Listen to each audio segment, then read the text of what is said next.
there's Steven. Hey there, Dustin, and hey there, listeners. You're listening to the Wedding Photo Hangover podcast. We're an irreverent look at the wedding photography industry and professional photography in general. Dustin, I heard you're at a pretty cool party tonight. Yeah, thanks, Steve. Here in my local hometown of Fort Wayne, Indiana, greatest place in the world. One of the amazing wedding florists we work with took it upon herself in the off season to do like a little networking wedding vendor holiday party. When you go to a party like this, do you just walk around business cards out? No, actually, I walk around and immediately throw my... Okay, the C word makes me super uncomfortable. I'm cutting all of this as well. Jiminy Christmas. Jiminy Christmas. Oh, but no, it was a good time. There were a lot of people networking, giving out business cards, but... You know, I can do the D word, Dustin. You know, you can drop a hard D in there, but a hard C? A hard C when talking about your hog, your aubergine, your eggplant. There you go, baby. I can't do that. No. Listeners are going to be so confused because I'll probably leave this part in where I chastised you for dropping a hard C.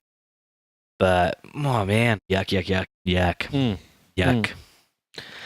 So yeah, it was a good time. How about you, Steve? What are you up to this week? Trying to get a blog post out for the wedding Jen and I shot over New Year's Eve. And all right, smash cut. Let's get to something that actually matters. Dustin, first topic on the board tonight. Local magazine is contacting venues. Do you want to talk about this? Because this happened to you, not me. Yeah, so a local magazine, we actually talked about this at the holiday party I was at, but local magazine here in the area is starting to do something where they are planning styled photo shoots for venues, and then it's like a paid service, and the venue pays for them to set it up, but then everyone else involved in the styled shoot is doing it for exposure for free.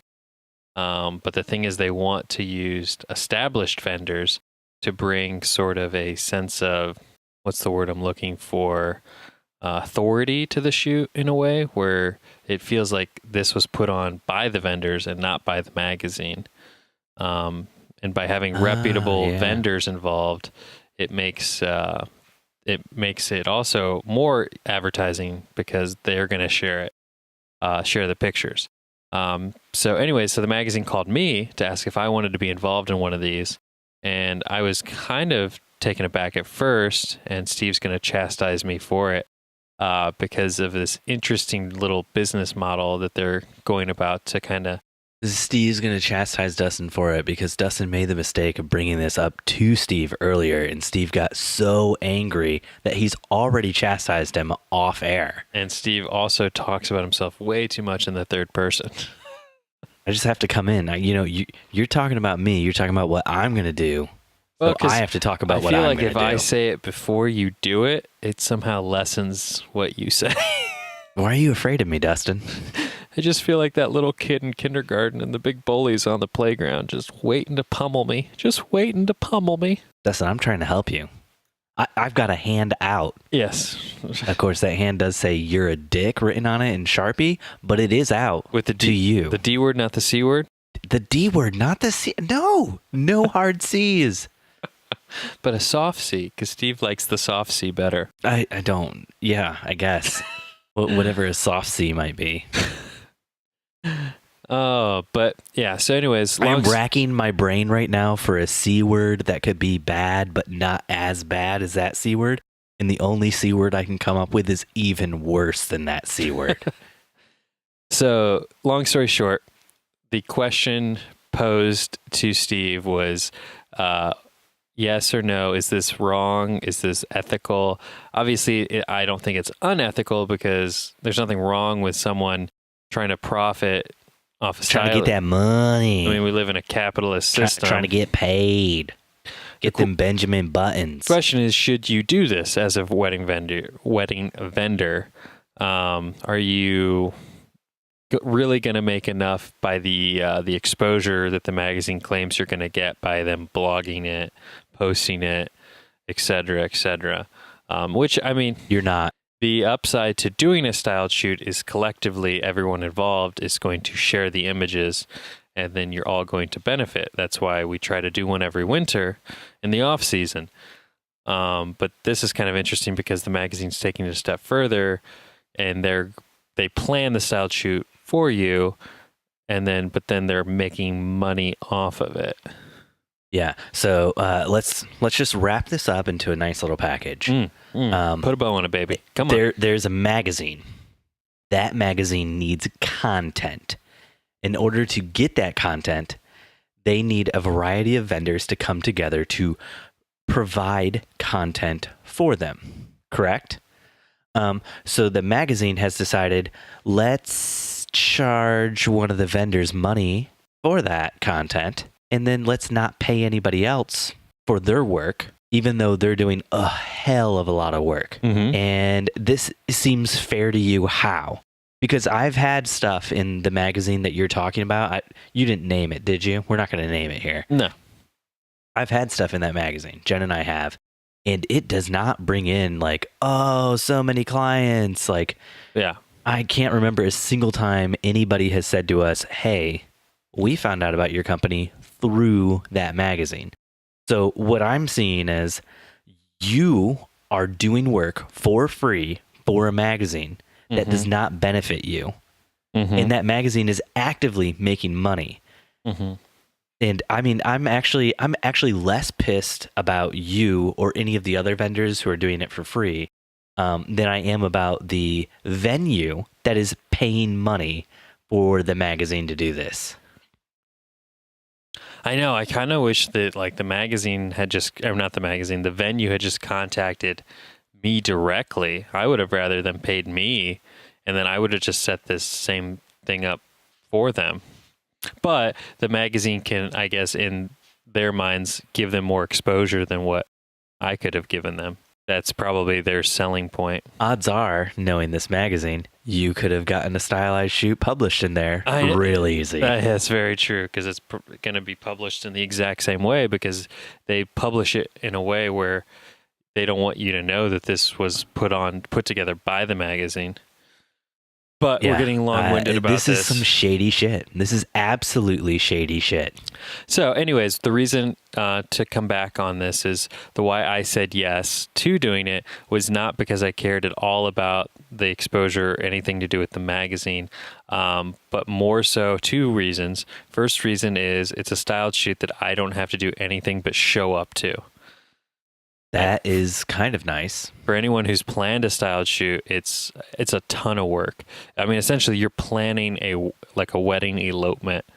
That's what a styled shoot is.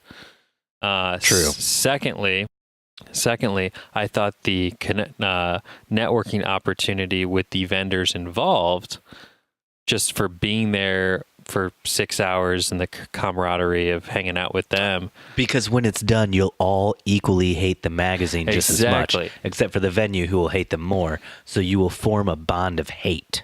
Exactly. And it's not like if it were a crap venue, I wouldn't have said yes, but it's a really good venue here in town that I do enjoy shooting at. Anyways, moving on.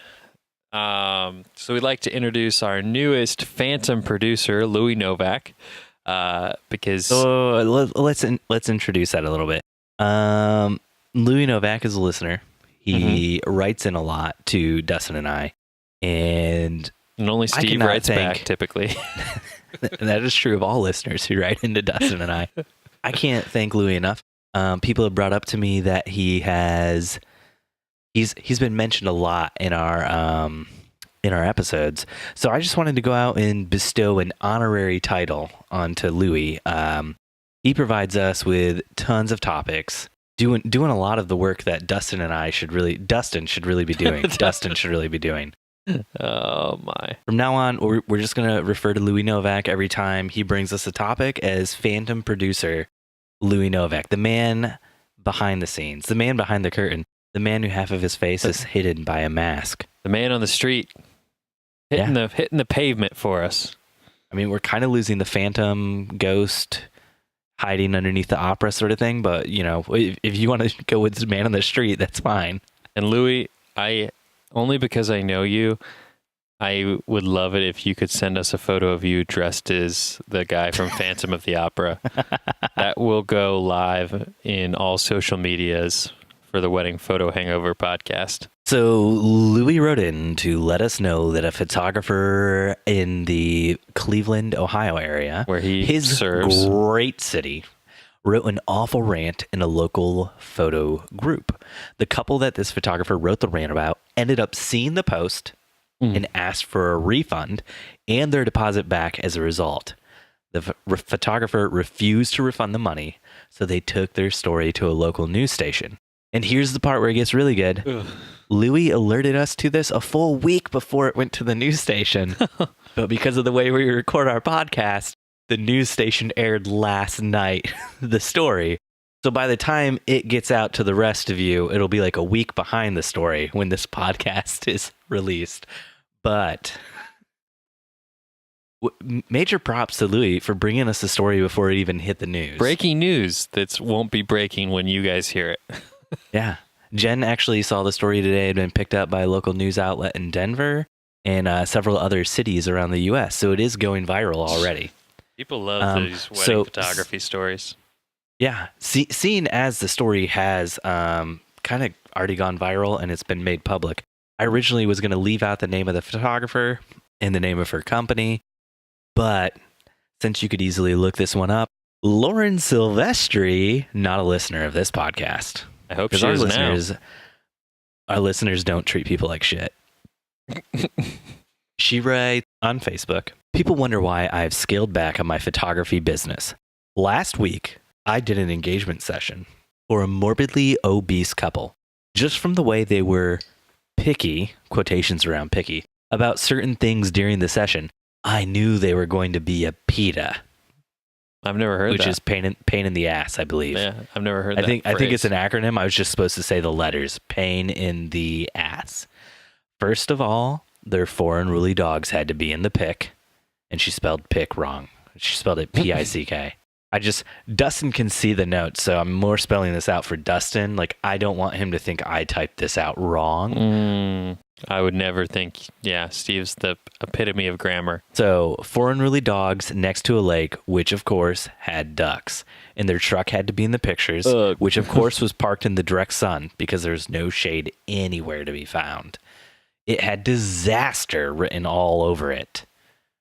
And just a quick editor's note, like, if the truck actually had disaster written all over it, that sounds kind of badass.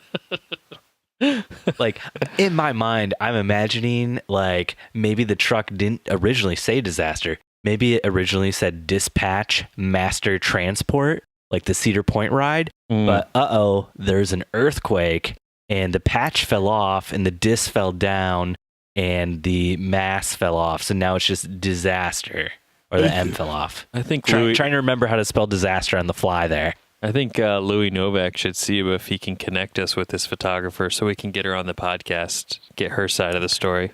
Well, I read the news story and I watched the video, and she refused to go on the news. That's why you have a safe place here. Safe place here at the Wedding Photo Hangover. Yeah. Before Louie told me when it was going to go public, I was going back and forth with him about it because I was trying to get more info because this story really felt like it could take off. It could grow a pair of legs and run all over this country. And we were looking for stuff online, and Louie's like, oh yeah, she deleted her photography company's Facebook page. And I went to her like personal Facebook, and she had deleted all information about her doing photography, and she'd made like everything private, no more public posts. And I was like, oh, she knows what's coming. So I'm guessing at that point in time, the news station had already reached out to her to contact her. But anyway, Lauren sent the preview to the client, who picked apart the images once she got them. Even though the contract says they would get delivered on a disc, she then asked for a jump drive. And she writes, no problem. So that's not a big deal to her. She sent a message saying she offered to void the contract and saying that since like 25... Oh, the bride was upset because she only liked 25% of the 110 images delivered. And so Lauren told her She just wanted her to be happy with the wedding images so she'd void the contract so she could find somebody else, right? But that wasn't good enough because, I don't know. The photographer seems really upset. So this is where it gets kind of gross. And this is why I thought it stood a chance of going viral. I guess it kind of already did because she called them morbidly obese already, which is just mean. But then down here, she says, when she's talking about why like the pictures didn't work, she said, it is extremely difficult to get Pinterest-worthy lovey-dove pics when people can't even get their heads close to each other. And then she says on the first pic, she gave the bride a chin tuck. And the second pic is as close as their heads can get without straining. And she posted 2 pics in her Facebook post, which Louie sent to me, but like their faces are all blacked out and you can't really tell what's going on. So there's no way to tell if the pics are good or not. So I'm not going to post it to our Instagram. But Dustin, how do you feel about this? Oh, the best part though. The bride left a 2-star review for the photographer on Facebook because she wouldn't refund their $150 for a 2-hour session. Yeah, it's a tough one. I mean, my mind jumps to it from a legal standpoint, and without seeing her contract and knowing exactly what she has in there. So it sounds like the bride went public with this because she found out that the photographer had aired her complaints on Facebook. Oh yeah, I assume somebody sent took a screenshot and sent it to the bride, because the first comment on the post on Facebook, which was in the thing Louie sent to me, was, "This post is disgusting and I'm ashamed for you," which is my thought as well. Yeah, I mean, some people really take Facebook as a private place that they can air sort of their own personal thoughts. And Facebook, even though you might think that, unless you have a small group of just close colleagues and friends that you can trust, don't go posting stuff like this in a large forum, because it's always going to get back to your client. Yeah. So I took a poll of 10 photographers I know in this area about this thing specifically. And I just said, do you know anybody in this area who, if they posted something like this on Facebook, you would screenshot it and send it to their client? Yeah, and all 10 of them said that they could think of one other photographer in the area they would do that to. Yeah, I mean, so you probably don't think you have enemies in your area, but there are people out there who don't like you, who are jealous of you. They will try to take you down a peg. Yeah. Like just last week, I posted something to my Facebook, to a Facebook group Dustin and I are both in. And I was like, oh, this client I had, she was terrible. And Dustin immediately screenshotted it and sent it straight to the client. And was like, screw this Steve, dude. You should book with me in Fort Wayne. Who's Steve? Everybody has enemies. If you're doing well, there are going to be people out there trying to take you down a peg or two. You cannot make mistakes like this. But, so anyways, from a legal standpoint, there was that huge case that blew open last year, where that couple tried to just destroy their wedding photographer, and it ended up siding in the photographer's favor, and just ended up backfiring and destroying that couple, because then the photographer countersued for damages of like $1 million+ or something crazy, and she won.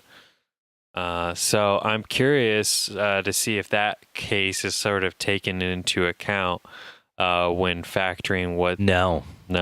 That case, there was like a legitimate reason for the photographer to be upset with what the couple had done. Well, the couple was the one that sued the photographer. Yeah. They went public with the information and then they sued the photographer, correct? Right. And then she countersued for damages after they lost the case. They destroyed her photography business. Yeah, and it was very clear that they had done the whole thing just to try to get publicity for themselves. Right. This sounds like not a similar situation. I don't know. I'm playing devil's advocate here because I feel like I have to, being that there's only 2 of us. But she could make the case that she was airing her upsetness or whatever in a forum that she Public thought forum. in a forum that she thought was private. I mean, it could have been a private Facebook group. So I think the case could be made that I'm not saying it was private, but to her, it could have felt private.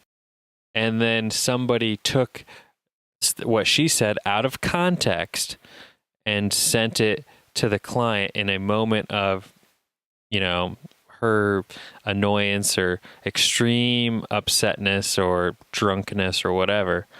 Yeah, see, that's not going to work, though, because she called them morbidly obese. I'm not saying what she said is right. I'm not saying that she is by any means not going to receive some hate mail from some people, but no, she's done. She's done doing photography. Yeah, I mean, morbidly obese or not, she's not getting any more clients. So the thing that really struck me from the news story, and I'll post a link to the news story if anybody wants to go and see the bride to be claims Medina photographer fat shamed her and fiance is the title of the article, and I'll post a link to it. But in it, the photographer was only charging $600. So she didn't really have a legit photography business anyways. She claimed to be like in business. I think somebody said it was like for 10 years.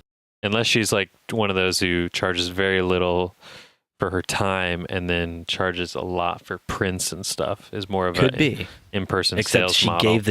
she gave a disc away. Yeah. So that would probably not charging a lot for those prints. Yeah, that would be if she gave a disc of digital images to them. So she's charging $600 for ceremony coverage plus 2 hours of reception coverage and a 2-hour engagement shoot for free. So when I read that, and then I went back to her Facebook post where she says, and people wonder why I've scaled back on my photography business, all I can think is, you've scaled back because you don't know how to run a business. If you thought that was a correct amount of money to be paid for that amount of work. Yeah, and it's when I see stuff like that, I always wonder to myself, because I think Steve and I are very business-minded individuals. So to me, it kind of becomes second nature to running a business. I by no means. I don't know, Dustin. Like, I feel like I'm business-minded, and then you're like, sure, I'll do this stylized shoot for free that you're getting paid for. So I feel like I'm business-minded, and I'm wondering what the hell's going on with you. But whatever, dude. Sometimes I just like to give back to my community. But sometimes I feel like I get a little blown away by the amount of photographers out there who do feel like they can charge photographers for like business coaching, mentoring type sessions. But I guess there are a ton of photographers out there who struggle to know and understand how to run a successful photography business. So we should slate like just a business episode. I'm going to start my own business mentoring thing now that you've said this. There you go. And my first piece, if this is free advice. First one's free. If you want more advice, you reach out to me. Then you got to buy a drink. Yeah, you can find me at Steven Van Elk, business mentor at gmail.yahoo.com. It's a complicated email. $600 is not enough money to charge for a wedding ceremony plus 2 hours of reception plus 2-hour engagement shoot. Done. Unless you're hungry. Nope, not even if you're hungry. I don't know. I disagree. No, you keep talking about this idea of being hungry. I don't know. If you're just starting out and what did you shoot your first wedding for? $700. Mm-hmm. Jen and I shot our first wedding for $1,000. Yeah, well, you and Jen are better than I. Lucky. There's also two of you. There's only one of me. And I ended up losing the bulk of that in the rental of the equipment and the album. I didn't research how much a wedding album would cost to make. Yeah. And I overpromised on the quality of the wedding album. Well, we drove to a Mormon temple in Missouri, so we lost out too. Because we did not factor in travel expenses in the pricing the way that we should have. Yeah. I mean, they covered like our hotel and stuff. I don't think they covered our gas though. Yeah, I didn't bring enough. Learning experience. Let's do a whole episode on our first weddings. Also, I shot video and Jen shot photos. Yeah, see, so I think I win there in that scenario. Anyways, moving on. Moral of the story, guys, don't post your dirty laundry on Facebook. Instead, start a podcast. But we've been over that, Dustin. But like, I feel like, I've come down pretty hard on this Lauren Silvestri character, Yeah. People don't realize this is Steve's cousin. Yeah. So I feel like it's time to flip it. So what would we say to Lauren or another photographer who's made a mistake like this? You got to flip it. Flip that script, sue them for damages. Don't listen to Dustin. That's terrible advice. You're not going to win that case. Millions of dollars if you have a good attorney. I don't know why I'm singing. Because it's terrible advice and you think the only way anybody will find it cute is if you sing it. Because it's cute it's going to bring down a hailstorm of hate. A hate storm. I don't know. Maybe that was her master plan all along. She's like, I'm going to say this. I know Joey Photo who hates my guts. Joey Votto. He's going to send this over to them and then they're going to go crazy. And I've done everything in the right. I've refunded them the wedding photography package. I've only charged them for my time to shoot the engagement session. I gave them the disc for free. I even put it on a USB drive per their request. I did all this extra photoshopping that I don't normally do. I went above and beyond for this couple. You gotta look. She took like 30 pounds off of them without them asking for it. Like, they got a real case for fat shaming there. It's not good. Yeah, I've got people asking me to do that to them who are skinnier than I am. Yes, and those people asked for it. These people did not. These people were comfortable with their bodies and the way they looked. This photoshopping she did was without ask. Obviously, she just doesn't like fat people. I don't think that's true. This is what I would say, Lauren. You done messed up. You done messed up, but it's okay. All you have to do is move to a different city, change your name, change your photography company. You can come back from this. Mm-hmm. But we got to get you charging more than $600 for that ceremony coverage plus 2 hours of reception plus 2 hour engagement. And if you need Steve and I to model for you so that you can get some fat people into your portfolio, I'm comfortable with that. The juiciest. We're going to help you rebrand. We're going to help you change everything. This is called... Because everybody deserves a second chance, right? Logan Paul said that.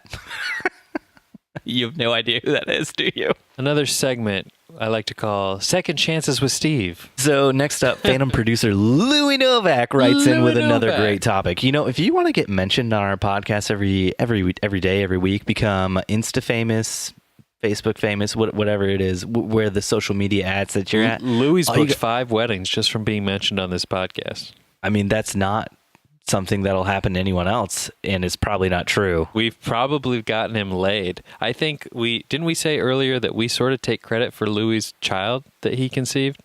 I mean, he was listening to the podcast when he conceived, so yeah. Definitely. I don't know that his wife was listening. He might have had headphones in. He didn't get into Apple details. EarPods. He's got the Apple EarPods. in the notes, all right. I wrote, Dustin, can you effing believe this? Louie's back with another great topic again. Yep, that's my Louie. Oh, and then I wrote, this next topic is a great one. I get on this podcast every week, world, listeners, Dustin, everyone. And I tell people that I want to take your professional dick pics. Me, Steve Van Elk. You, your dick. My camera, it's a pic. Okay, where are we going with this? I'm so close to a song with that, right? Can you sing that for me with your sing voice? Come on. With my sing voice? Steve, his camera. No, I'm quite all right. You, your dick. Steve, his camera. Let's make a pic. I'm already uncomfortable with where this is going. Louie sends me this link, blowing up my dreams of being a professional dick pictographer. Oh, yeah, I've seen this. Oh, man. I should have looked up how to pronounce this name. Soraya Dulbaz. She's out there living my dream, guys. She's taking professional dick pics and then selling those dick pics as limited dick pic prints for $10,000 a piece. That's 10,000 apiece for a dick pic print. If you get your dick pic lent. I'm trying to figure out where I'm going to go with this. Come on. What? Come on, Dr. Seuss, speak through me. Anyways, don't get those dick pics that are shit. Thanks, Louie, for researching dick pics for Steve. I appreciate that, taking that burden off of me. Phantom producer Louie Novak just on the internet all the time, looking for them dick pics for Steve. Trolling for those pro dick pics. Getting that inspiration for Steve. So we just lost a listener. That listener is Louie Novak. And there goes Phantom producer Louie Novak. Jose, you've got your job back.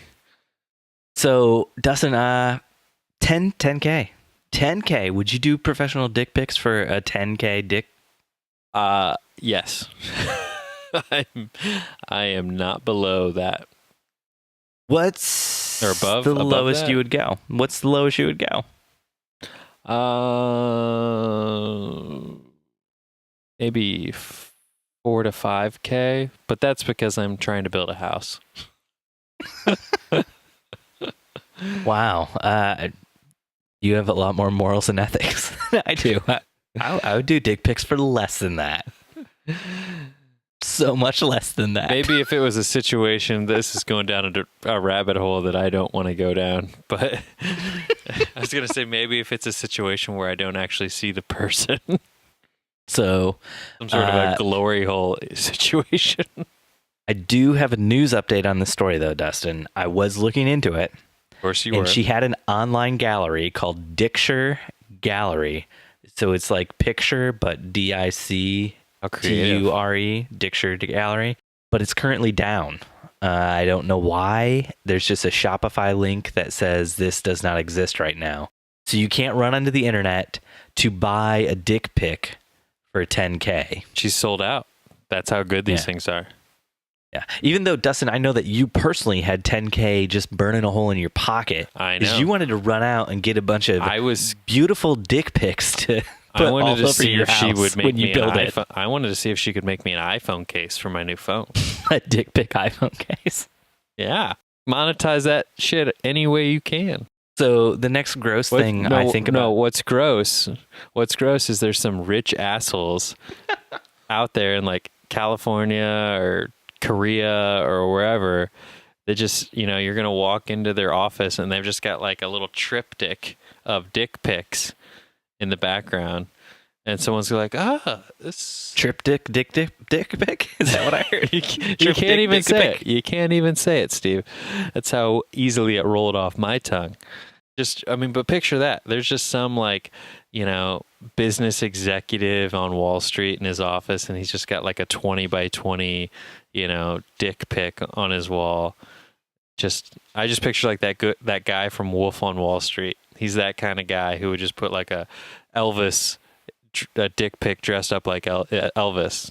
Because that's like what she did, right? They were like dicks that she like dressed up. Would you like this dick in a pic? Anyways, moving on. Enough. Would you like this dick from Rick? Explicit talk. Would you like this dick that's slick? Oh, God. You could get a quick dick trick for your trip dick pic. I just want to say to all our female listeners out there, I apologize on behalf of us feminist males who... this is a woman out there getting it done. No, I read the story about her, and the most disconcerting thing about it, Dustin, was she said she got the idea for doing this because her and her friends were constantly being bombarded by dick pics. And before she would like delete them, she'd show them to her friends because they thought it was funny to look at these dick pics that they're getting sent. And she noticed that some of the dick pics looked better than other dick pics. So she decided to, as like an art project, take this on of like, this is something that, unsolicited people are doing, and like a statement of like, could I do this? Is there a way to do this well? Sort of thing. This thing that nobody else was thinking about doing well. Nobody except for me. Damn it. Yep. You were out-dicked. Out-tricked. I'm out-dicked. Out-tricked. I'll never get those dick pics. All right, do you want to move on? You want to go straight into Q&A? Yes. Jesse from Facebook asks, does anyone post photos of plus-size clients? I've looked at a lot of people's websites, and I don't see anyone doing it, especially anyone named... No, I'm just kidding. Oh, my gosh. Yeah, this is a Q&A I've had in the thing for a while because I wanted to talk about it. And with this news topic about this fat-shaming photographer came up, I felt like this was a Q&A I should bump up to the top of the list finally because it's been burning a hole in my chest like for a very long time now. People are people. There are skinny people. There are people who aren't skinny. There are people who are obese. All right, Jesse. So to answer your question, like Steve was saying earlier, people are people. You should post everybody. We don't discriminate against anyone when we post blogs. I know a lot of photographers will say, post the type of people on your blog that you want to shoot. And I think that's kind of bullshit. I think you post every wedding. No bride should feel left out. Jen and I post every single wedding on our blog, and we post the sorts of photos that we would like to shoot. We don't post the sorts of people that we would like to shoot because we want to shoot everyone. Like we want to work with people who are nice, good, loving, kind people. Yeah, I mean, I guess if we had clients who are dick holes, we wouldn't post them, but we don't have that. So yeah, that's skinny or fat dick holes.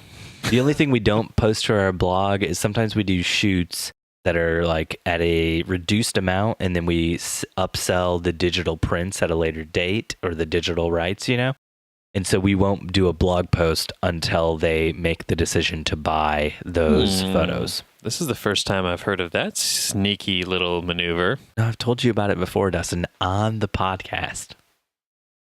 No, I didn't know you guys ever offered reduced pricing. Jen gives away free engagement shoots for all the weddings she does. And then they have the option to buy the photos from the engagement shoot, which is something I've told you about before. Yeah, that would mean I'd have to actually listen to you. All right, moving on. So answer your question quickly, Jesse. Post everyone. Post everyone. All right. And if you see a photographer who doesn't post everyone, shame them. Like that they take them to the news.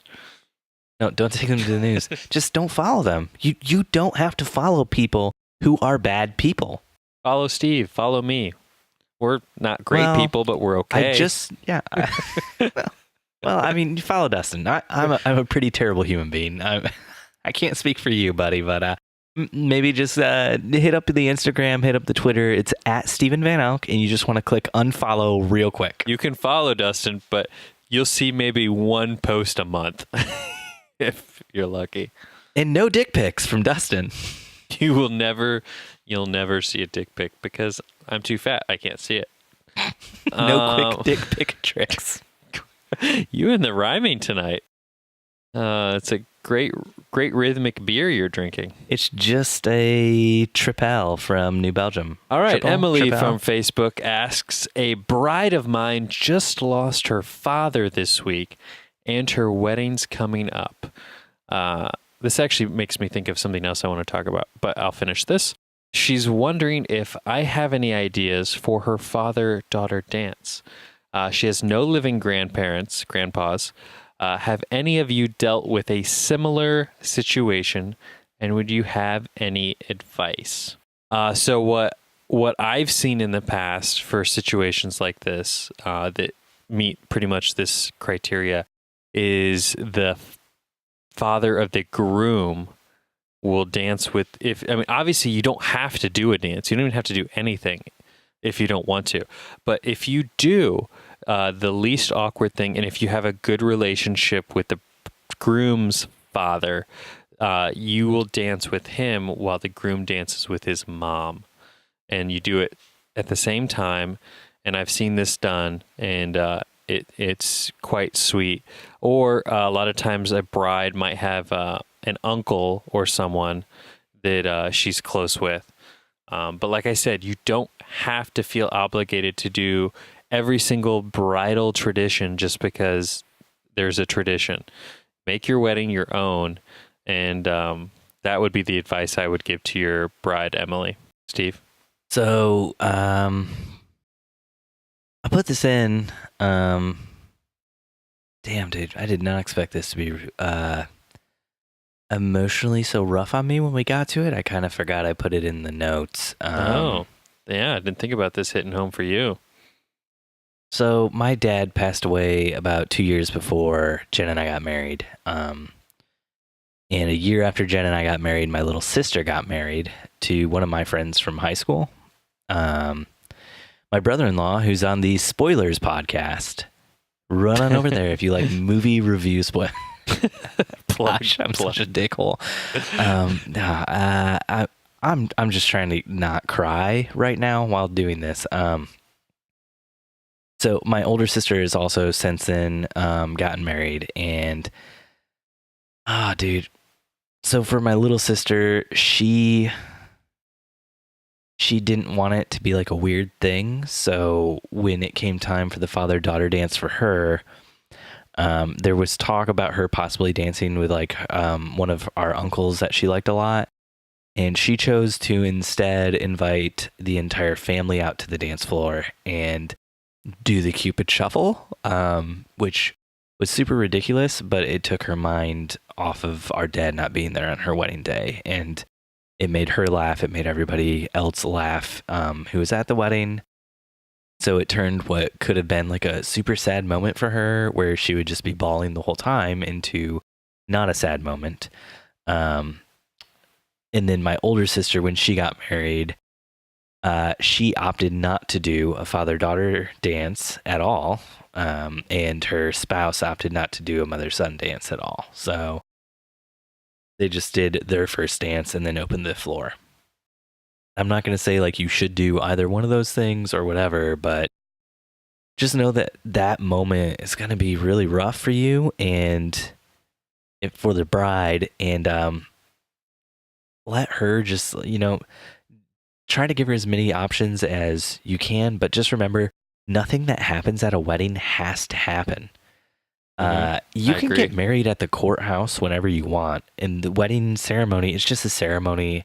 And the things we do at the reception don't need to happen. Real quick from Steve here, you can throw out the whole garter toss thing, because watching the groom go under the bride's dress to pull the garter off is maybe one of the weirdest and creepiest moments of any wedding. No. That is by far your favorite moment. At one of my friend's weddings, my friend was in the bathroom, and the DJ grabs the mic and goes, "Where's the groom right now? Good, he's not here. We're going to do this thing the way we do it here in Indiana. I know the groom's an Ohio boy. Can I get the best man out on the dance floor? All right. So we're going to put a blindfold around the best man, and now this is just how we do it where I'm from. He's got to go into the bride's dress and get that garter off with his teeth." What? And it was the most awkward moment I've ever had in my life. Did they do it? No. My friend came running out of the bathroom because he overheard it, and I don't know if he pinched it off early or stopped peeing. I don't want to get too blue with this. So let's not be too gross, Dustin. But he came running out and said, "No." And his brother, who was on the dance floor, also was in the motion of saying, "No." So it was like I would have all been around. like, who hired the this bride, DJ? The groom, and the best man / brother were all like, "This is not going to happen," and it was like the most awkward moment ever. So in retrospect, I would say, I just love how many people at that wedding that are not from Indiana were like, "God, people from Indiana are weird." it was just like the weirdest DJ ever. I think he thought it'd be a really funny joke, and it's just like, dude, you're the DJ, and the night's not about you. It's about the bride and groom. Dustin and I don't talk about this very often, but a DJ can really make or break your night if you're getting married. And DJs who are good are so good, and DJs who are bad are always the worst. Like, You never run into a DJ who's just like middle of the road. It's either they blow it out of the park or they're terrible and they make everyone uncomfortable. So I want to take a step back to Emily's question here because it kind of hit home to me because I actually had a bridal consult today, and I learned a little bit from it because I learned that I need to I need to find out more about my couple before I start throwing things out at a meeting. So I had a meeting today for a wedding this September, which I know seems like, wow, that's like not very far away. Kind of seems late to the game, but not uncommon. So I didn't think anything of it. We were still available, so I was super excited at the opportunity. Met with the bride and the bride's aunt. I was jazzed. She seemed like right up our alley, perfect couple to work with. But the bride's aunt was really the bride's mom? And the bride found out at your meeting because of something you said. I never thought to ask why the short engagement, like why the wedding was happening in September. They just got engaged. Dustin, that is not an appropriate question to ask. Right. I mean, I don't know if I would say. I mean, you would word it better than that or phrase it in a different way. You wouldn't ask that question. People get married on their own timeline. They can be engaged for 7, 8, 9, 10 years. They can be engaged for 1 week. You do not ask why they're going to be engaged for X amount of time. That's their thing. That's private. You don't get up in there. But anyways, so they were very interested in our videos as well. So I started showing them one of our wedding videos that we just shot. And about midway through the wedding video, she starts just weeping. And I was like looking down to see what part of the video they were at. And it was the father of the bride speech, toast. Mm-hmm. And I was just like, well, maybe she's thinking about, her dad giving a toast. And I was like, oh, do you think your dad will give a wedding toast? Oh, man, you stepped into the trap. What happened? And what happened? And she just lost it. She just, the aunt's like consoling her. And I'm like, okay, I've never been in this situation before. What do I do? Or I'm at Panera having this, I'm in a public place and the bride is just, and I'm like, is this something I said? I'm trying to rack my brain for what just happened. And, I hope you apologized. Well, I was trying to wait to see if it was something I said or not before I just immediately went to sorry land. You don't have to wait to see if it's something you said or not. You can just say, oh my gosh, I'm so sorry. Is everything all right? Well, I could tell. You don't have to say, I'm sorry for what I did. You can just sense the situation and be like, it's something that had to do with either the video I showed her or what I said. I should say I'm sorry no matter what. Because you're a human being talking to another human being. Yeah. And not a robot in a logic-based puzzle situation where you have to assign fault before you can apologize to get out of the situation. Yeah, probably should have been. That would have been a more tactful move. I'm sorry, Dustin, because that was a really dickish way for me to come down on you. I'm sorry. That's okay. That's what Steve does. I'm sorry, Dustin. It's okay. I'm sorry. I'm a robotic-like man who just off the handle comes down with judgments upon you when you're not even halfway through a story, and I interrupt you at every turn, and I don't let you say what you want to say, and then I steamroll you and keep talking because I want to make this situation about me. It's about Steve. What were we talking about anyway? Oh, next question. Alan from the Facebook groups asks. I'll let you finish. Jeez. So anyways, the bride's father has gotten ill. And so they were planning a long engagement. And then all of a sudden she realized over the holidays that if they did it next year, which was the original plan, there was a good chance he wouldn't be there. And so that's why they shortened the engagement and they're trying to get it pulled together in what is September? That'd be about 6 months.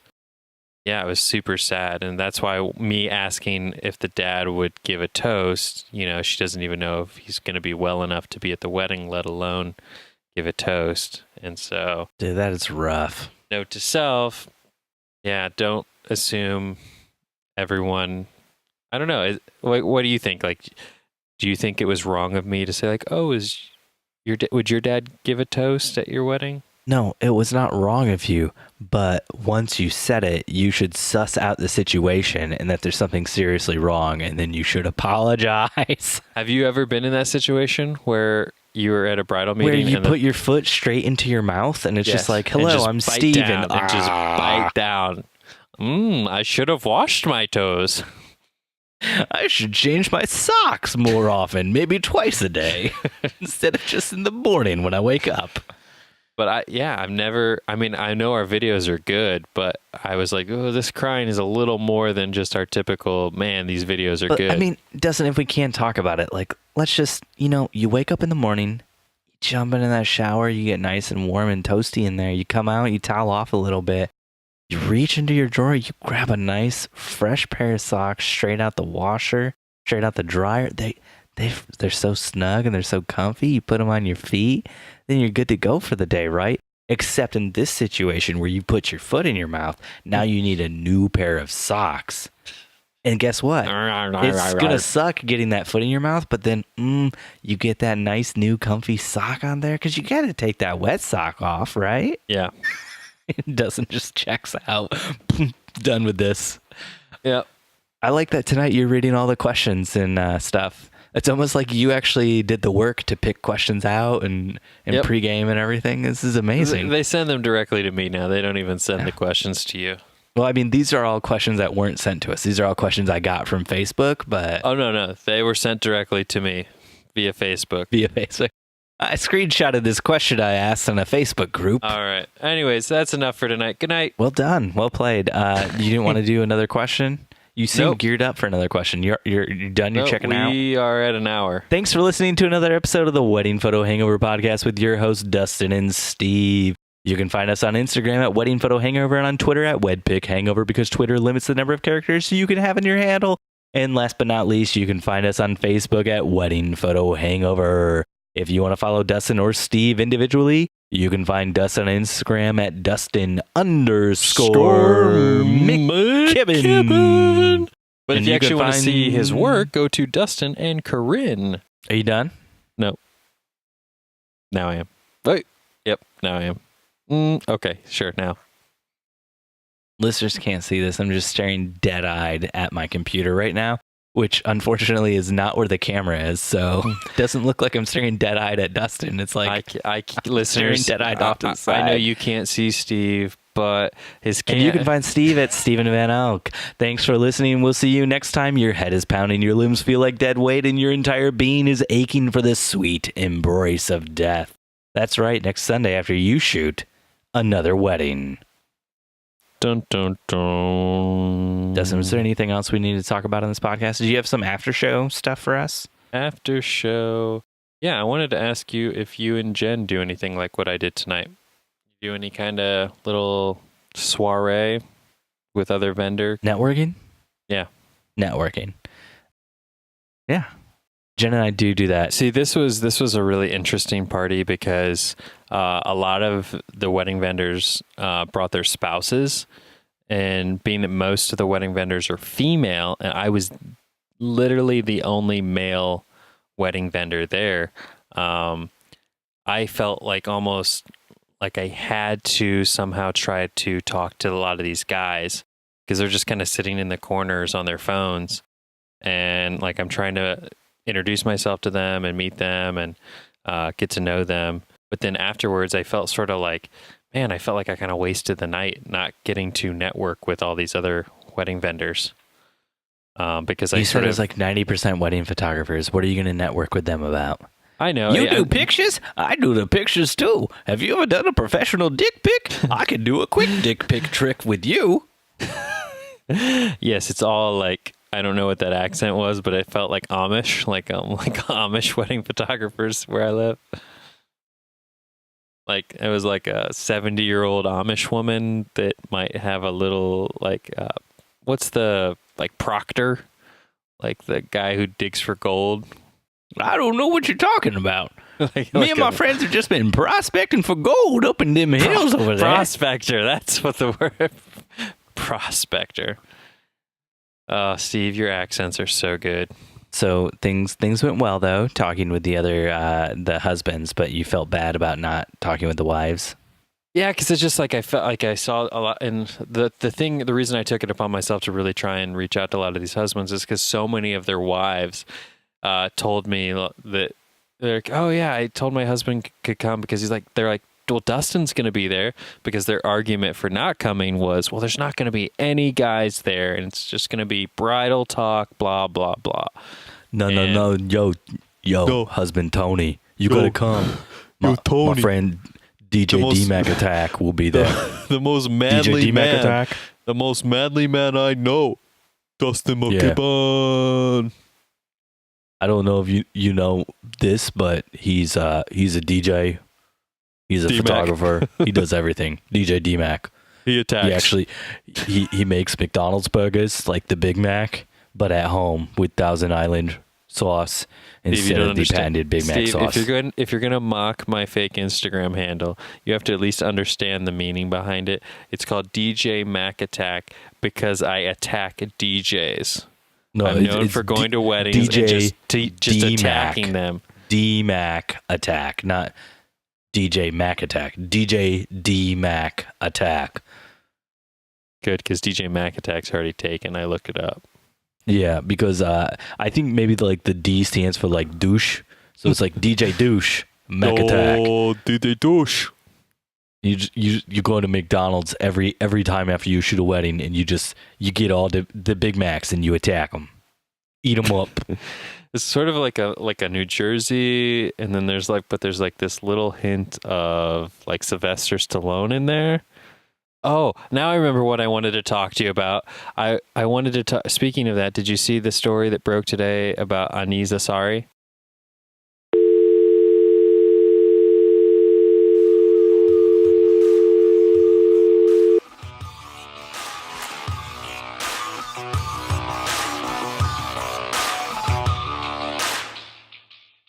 100% not making the podcast.